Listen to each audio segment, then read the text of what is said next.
दादा असा असा चहा पिरा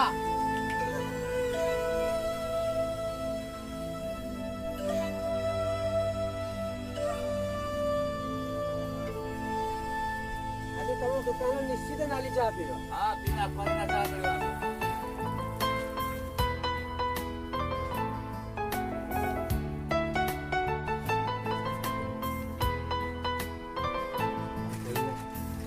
ये बोलो किए साहब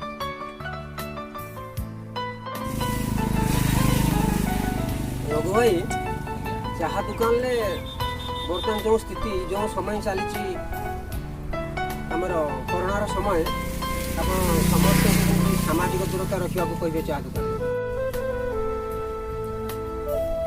ଯାହା ରଘୁ ଭାଇ ଆପଣଙ୍କୁ ନାଲି ଚା ବହୁତ ବଢ଼ିଆ ଲାଗୁଛି। हाँ ଏଥିରେ ମେଡ଼ିସିନ ବା କୌଣସି ଆୟୁର୍ବେଦିକ ଗୁଣ୍ଡ ପକାଇଛ ବୋଧେ? हाँ क्या 32 प्रकार गुंडा पकी कोरोना टाइम में दिया हुआ ହଉ ଠିକ୍ ଅଛି ଆପଣଙ୍କ କରୋନା ସମୟରେ ଏଇ ଚାହାଟି ସବୁଠାରୁ ସ୍ୱାସ୍ଥ୍ୟ ପାଇଁ ହିତକର।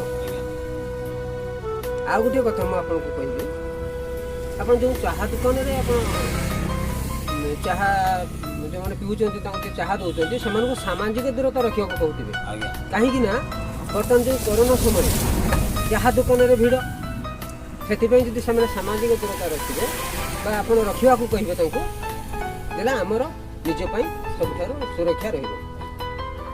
କାରଣ କରୋନା ଭଳି ବର୍ତ୍ତମାନ ଓମିକ୍ରନ୍ ଭାରତ କ'ଣ ଓଡ଼ିଶାରେ ମଧ୍ୟ କାୟା ବିସ୍ତାର କରିକି ଚାଲିଛି। ସେଥିପାଇଁ ଆମକୁ ସୁରକ୍ଷା ରହିବାକୁ ପଡ଼ିବ। ସେଥିପାଇଁ ଆମକୁ ଗୋଟେ ନିୟମ ମାନିବାକୁ ପଡ଼ିବ। ଗହଳି ଭିତରକୁ ଗଲେ ଆମକୁ ମାସ୍କ ଦେବାକୁ ପଡ଼ିବ, ସାମାଜିକ ଦୂରତା ରଖିବାକୁ ପଡ଼ିବ ଏବଂ ସାନିଟାଇଜର କରିବାକୁ ପଡ଼ିବ। ତେବେ ଯାଇ ଆମେ ଓମିକ୍ରନ୍ ଠାରୁ ମୁକ୍ତି ପାଇବା। ଓମିକ୍ରନ୍ ସେତେ କ୍ଷତିକାରକ ନୁହଁ ବା ଭୟ କରିବାର ଉଚିତ ନୁହଁ, ତଥାପି ସେ କ୍ଷତି କରିପାରେ ଆମେ ଯଦି ସାବଧାନତା ନ ରହିବା, ଯଦି ମାସ୍କ ନ ପିନ୍ଧିବା, ସାମାଜିକ ଦୂରତା ନ ରଖିବା ଏବଂ ସାନିଟାଇଜର ନ କରିବା। ଏତିକି ଆମକୁ କରିବାକୁ ପଡ଼ିବ। ଏତିକି ସମସ୍ତଙ୍କୁ କହିବେ ଯେଉଁମାନେ ଚାହା ପିଇବାକୁ ଆସୁଛନ୍ତି।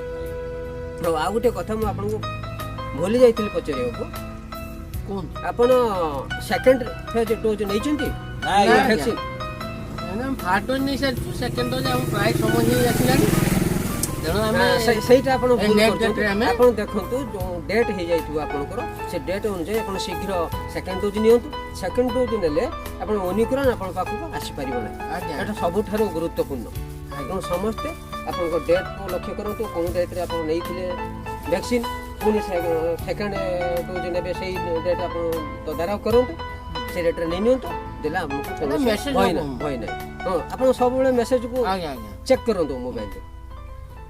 ଆଉ ସବୁବେଳେ ସାମାଜିକ ଦୂରତା ରଖନ୍ତୁ, ମାସ୍କ ପିନ୍ଧନ୍ତୁ ଏବଂ ସାନିଟାଇଜର କରନ୍ତୁ।